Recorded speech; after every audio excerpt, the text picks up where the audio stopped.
Everybody, it's Rafi at Zurb, and in this video I'm going to show you around the switch component in Foundation.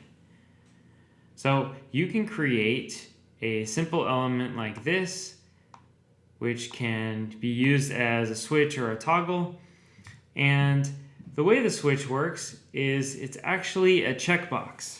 So there's a checkbox behind here that we're clicking. And what it does is it changes the state of the switch when you click on the checkbox. So the checkbox itself is hidden, and instead it is using this visual treatment. So we'll just dive into the code real quick and show you how that works. So it starts with a div with a class of switch, and inside of that we have an input. So the input is your checkbox, and inside of that we also have a label. So the label is what we're actually clicking, and that's what creates this visual style. So the input with the type of checkbox here is actually what's hidden, and what is showing visibly here is the label. So because labels can actually trigger checkboxes using this for attribute, if the for attribute ID matches the ID on the input, then it will trigger the checkbox. So that's basically the underpinnings of how the switch component works. You can also use switches as radio switches. So instead of an input type checkbox, you'll use an input type radio, and again use the for and ID attributes.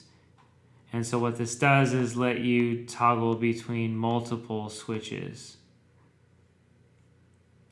There are sizing classes on the switches, so you can add a tiny class, a small class, or a large class. There's no medium class because that is the default size.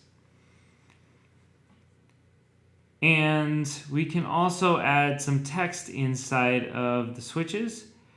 So you can basically just copy the code from the docs here, and you can see how you can change the text, or you can make this an icon instead if you'd like. Now, taking a look at a live example here.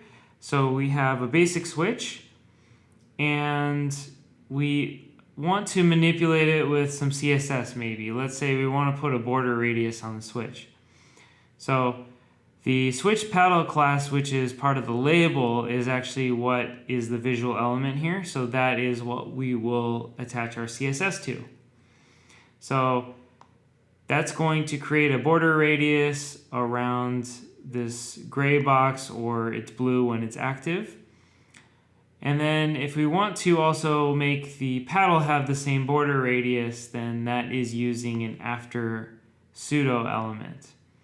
So that's how you can add the border radius to these in CSS. Now, a better way to do it is if you're using the Sass version of Foundation, and we'll hop over and take a look at that. So we'll search for switch. So we have all the switch settings here. And we can change the switch background, so the default gray background. When it's active, we can change it from one of the color variables in our color palette, or we can make it a custom color. And we can change the height. We can change the height of all the different classes too. So tiny, small, and large, we can adjust those right here with one simple setting. And the radius is set to global radius. So if we set our global radius to, let's say, 5 pixels, everything that uses global radius will get that border radius. And a few other settings there. Now, what if we want to make a completely custom style? So let's take a look at an example of that. Okay, so what if we want to make a button look a little bit different? So this button right here is quite a bit longer in the paddle and the body of it itself. So if we want to customize the look and feel of the button a little bit more than what's in the settings file, we could definitely do that. So let's take a look back at the docs and see how we can do that. So there is a switch size mix-in that you can use. So it's at include switch dash size, and then there's some arguments that you can pass in here. So if you're using the SAS version of Foundation, this is really powerful.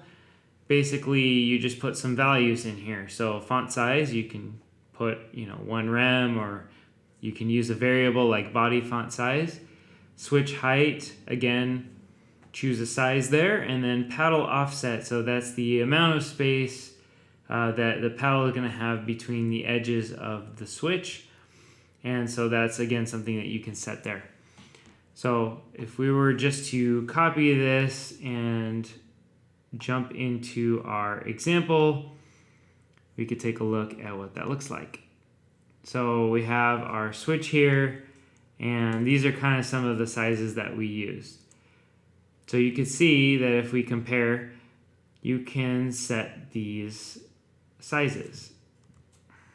So let's jump into a real example here. So we have this button. It's quite a bit longer than a normal button, and the paddle is also elongated.